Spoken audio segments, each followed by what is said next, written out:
Саламатсыздарбы балалар? Көңіл көйлеріңіз қалай?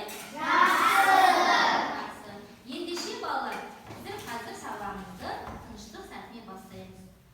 Қолымызды, аяғымызды дұрыс қойып, кеудемізді тіке ұстап, көзімізді жұмып отырайық. Дайынбыз ба балалар? Өте жақсы.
Уақытша түсініспей ренжісіп жүрген адамдарға да бағыттаңыз. Олардың да жеңі нұрға толсын. Осы нұр бүкіл әлемге, барлық адамдарға, жан-жануарларға, өсімдіктерге, барлық тіршілікке таратсын. Ғаламның бір-біріне нұрдан тамылсын. Ой шайтаныз, мен нұрлымын, нұр менің ішімде, мен нұрмын.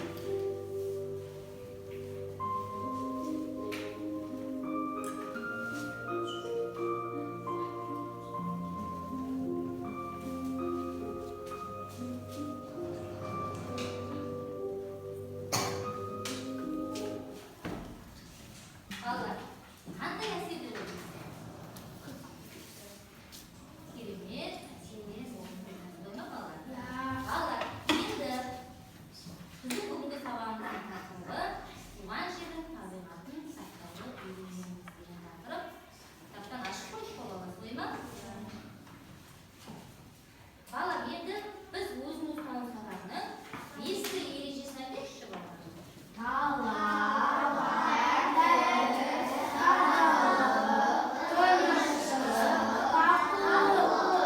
Өте жақсы. Біз осы бесті ережесін сақтай отырып, бүгінгі сабағымызды ары қарай жалғастырамыз. Балалар, үйге қандай тапсырма берілді? Кім айтады? Кім айтады? Айта ғой.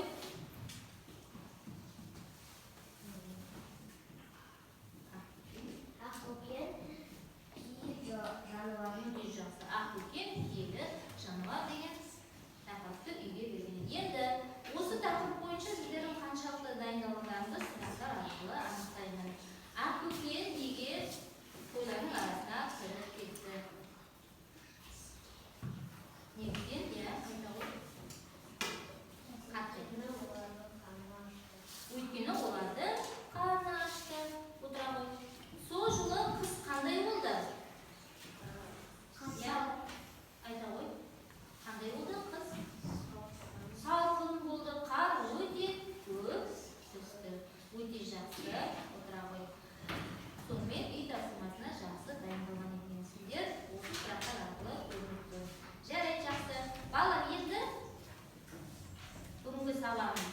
дәйек сөзін қазір сізге қолмен айтамыз.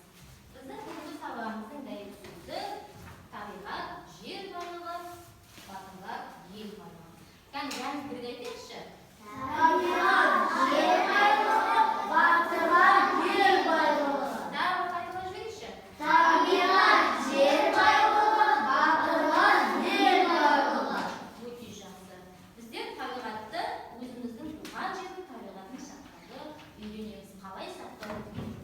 Өйткені адамдар табиғат аясында өмір сүреді. Адам табиғатсыз өмір сүре алмайды. Ал табиғатты қорғайтын, сақтайтын адамдар екен. Біз сол табиғатты қалай қорғаймыз, қалай сақтаймыз, соны біз осы сабақта үйренеміз. Балалар, мына суреттерде біздер нені көріп тұрмыз? Табиғат. Табиғатты көріп тұрмыз. Яғни біздің табиғатымыз қандай? Әдемі. Әдемі. Біздерде өзен бар, көлдер бар, ормандар, тоғайлар бар, теңіздер бар, оның бізде бәрі бар. Солай ма? Әдемі гүлдер бар.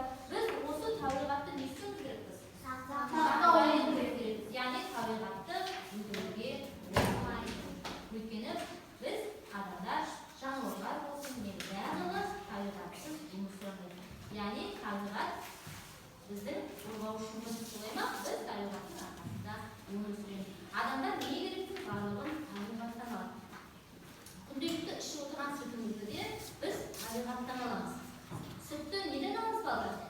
Сиырдан. Сиырдан аламыз. Ал сиыр бізге шөп жемесе сүт бере ала ма?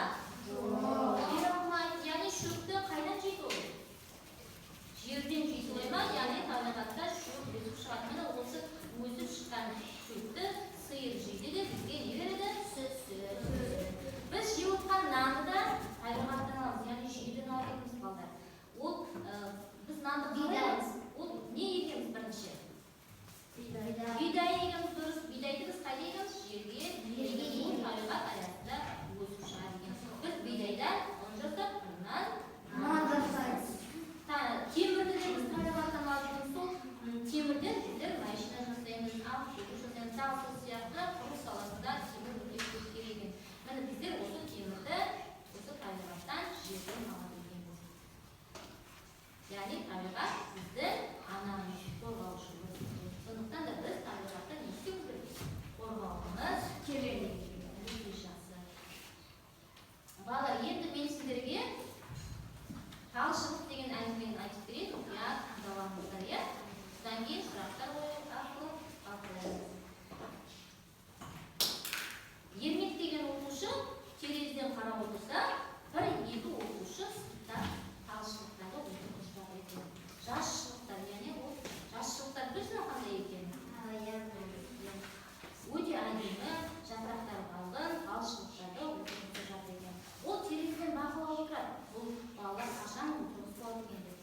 Бір мезгілде қарасам, сырттағы балалар ағашты отырғызып болып кетіп қалған екен. Ол жан-жақтан жүгіріп барып, манағы балалардың еліп тұрған талшығының біреуін суырып алады да, ат қылып көше бойымен шауа жөнеледі. Ол манағы жасшылықты ат қылып шауып келе жатыр. Шауып келе жатса, бір мезгілде алдынан бір атай шыққан екен. Атай шығып, әй балақай, бері келші, маған көмектесші, мен ағаш отырғызып жатыр едім. Маған көмектесетін адам керек дейді. Жарайды деп келісе кетеді.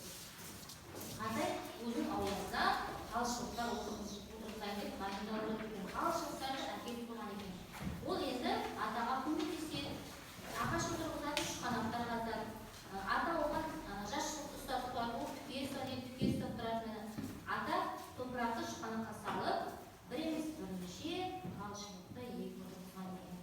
Содан кейін ермек өзінің есіне түсіп келеді. Манағы ат қылып шауып жатқан талшылық есіне түсіп келіп қараса, ол жерде жатыр екен. Содан кейін ермек айтады, ата мына бір талшылық қалып тұрыпты ғой дейді. Сол кезде ата қуланып, иә, қап мен мына талшылықты егуді ұмытып кеттім ғой. Әке сәні, мен осы сізді әкеле ғой мына талшылықты. Бұны сіздің үйдің шаруаны отырғызайық деп келіп, ермектің үйінен алдына отырғызып кетті. Ермек өзінің ісіне қатты ұялып, ана талшылыққа жаз болып, су құйып суарып тұрған екен. Балалар,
Bonaqa barib mesti bo'lmaydi.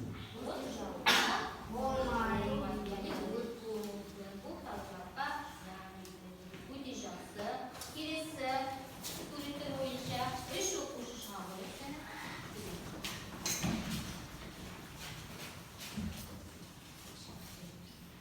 Bastava aytadi.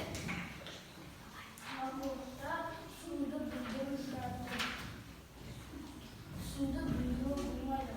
O'tgan suvda